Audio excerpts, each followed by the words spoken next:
In the previous edition of the show, we told you all about how India took on both the Pakistani army and Chinese military hardware and came out on top during Operation Sindoor. That India exposed chinks in China's armor is by now well known. In this edition of the show, we focus on another country in the global south that rushed to Pakistan's defense but without success. Turkey, or Turkey as it was known until 2022. Turkey is a transcontinental country. It is located in both Asia and Europe, but the majority of its landmass is in Asia. It's bordered by the Black Sea to the north, the Mediterranean Sea to the south, and the Aegean Sea to the west.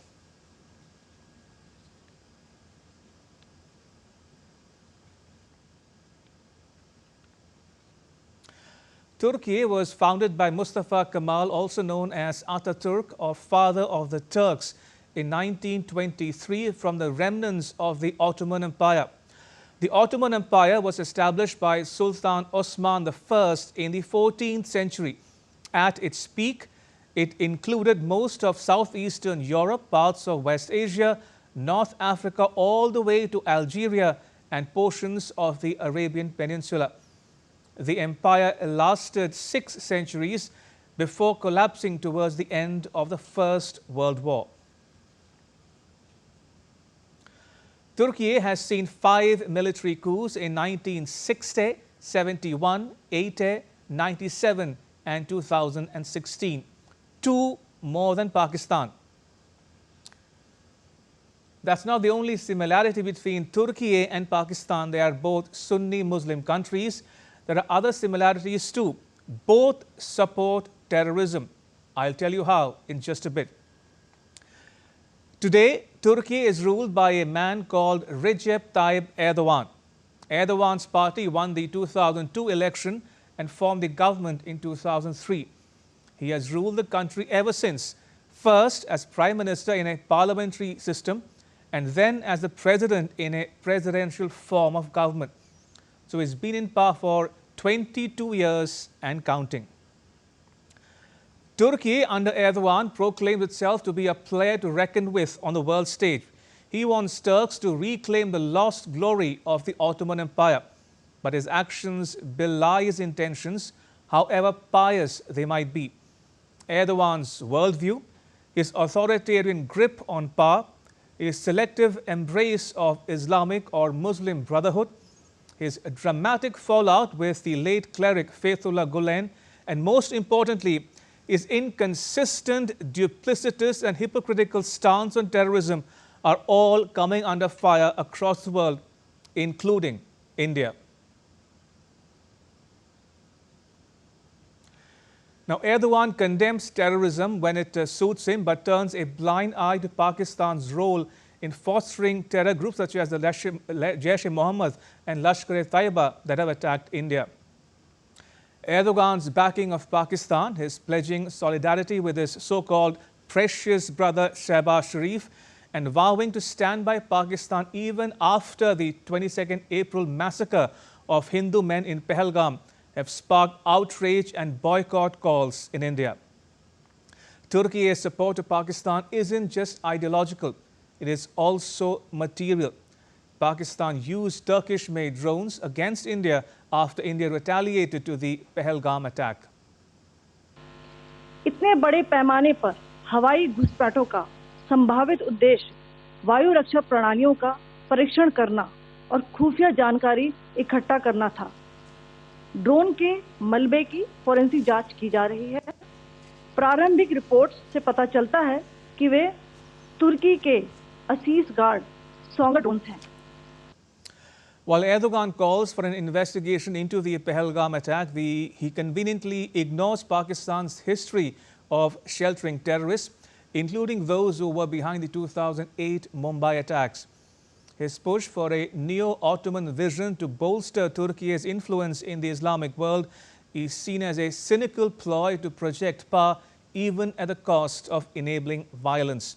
Consequently, Erdogan's selective stance on terrorism has strained Turkey's ties with India and raised questions about his motives. We expect Turkey to strongly urge Pakistan to end its support to cross-border terrorism and take credible and verifiable action against the terror ecosystem that it has harbored for decades now. And relations, as you know, are built on the basis of sensitivities to each other's concerns. Erdogan's rhetoric on terrorism is a masterclass in double standards. He has condemned groups such as the PKK that have targeted Turkey, but when it comes to Pakistani terror groups targeting India, mum's the word. Take a look at this photograph. What do you see? Two men are seated on the floor at the feet of a third man. Now look closely. The man seated on the right is Erdogan in his younger days. This photograph must be from the 1990s. And guess who is the man at whose feet Erdogan is sitting? It's none other than Gulbuddin Hekmatyar, a former Afghan warlord, also known as the Butcher of Kabul. Here's another photograph of the two of them together. Hekmatyar spent time in Pakistan before returning to Afghanistan when the Soviet-Afghan War began in 1979. His Hizb-e-Islami organization later merged with Al-Qaeda. A U.S. scholar, Stephen Stilinsky, writes in his 2019 article, I quote, "It is important to recognize the significance of sitting at one's feet in Islamic tradition. It implies spiritual submission." A Turkish scholar, Ihsan Yilmaz, writes in this 2021 article that Erdogan gained recognition when he organized a boxing match during the visit of Hekmatyar to Turkey. It was not a one-off incident. Erdogan has retained such terror links ever since.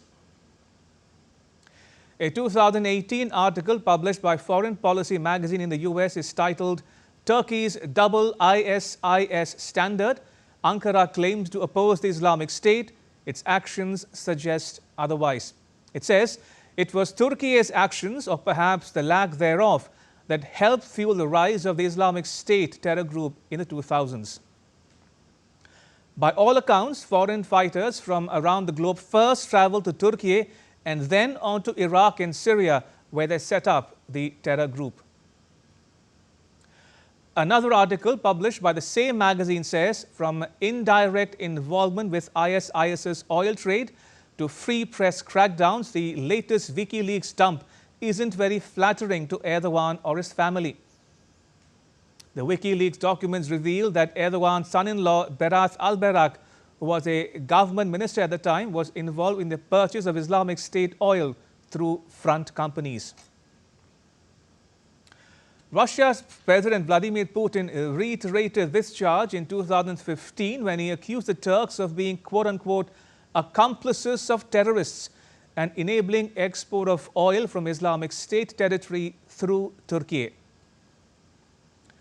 A Germany-based website run by journalists who fled Erdogan's Turkey reported that in late 2013, photographs of then Prime Minister Erdogan's son Bilal meeting a suspected Al-Qaeda financier in an Istanbul hotel were leaked on the internet. What I'm getting to is this. Erdogan's overt support for Pakistan against India, particularly in the context of Jammu and Kashmir and terrorism, reveals a mix of ideological zeal, geopolitical opportunism, and troubling double standards. His worldview positions Turkey as a leader of the Islamic world, a neo-Ottoman vision that projects power across the Islamic Ummah. In Arabic, Ummah means community or nation. As a concept, it refers to the global community of Muslims who share a common faith. This ideology drives Erdogan's vocal support for Pakistan, often framed as solidarity with a Muslim brother nation against India.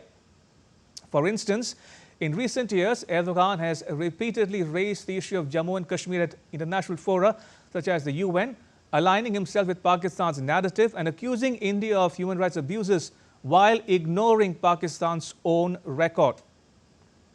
But look beneath the surface and you find that this rhetoric is less about genuine ideological alignment and more about countering India's rising global influence. Turkey is deepening ties with Pakistan, including military cooperation and defense deals, signal Erdogan's intent to challenge India's rise while appealing to domestic and international Islamist constituencies. Even on Jammu and Kashmir, Erdogan ignores the region's complex history and India's perspective on cross-border terrorism. By framing India as the aggressor, he sidesteps Pakistan's role in harboring terror groups such as the Lashkar-e-Taiba, which was responsible for the 2008 Mumbai massacre. This selective moralizing reveals a worldview driven more by political expediency than principle. His stance on terrorism is riddled with contradictions, and his definition of terrorism is rather elastic. He uses it to silence dissent at home, labeling journalists, academics, and political opponents as terrorists, but his own government's actions in Syria and Pakistan tell a different story. Public memory is short, and that of politicians even shorter. So let me remind all those who would care to listen about what Erdogan told Obama in 2016. There is no good terrorist or bad terrorist. Every kind of terrorism is bad. So here's the nub of the problem. Erdogan labels Kurdish groups as terrorists but ignores Pakistan-sponsored terrorism against India. He invades Syria and Iraq to beat back the Kurds who threaten Turkey, but cries foul when India takes similar action against terror groups operating from Pakistan. He champions causes such as Palestine, but remains silent on China's treatment of Uyghur Muslims. And that, ladies and gentlemen, is the real face of Erdogan.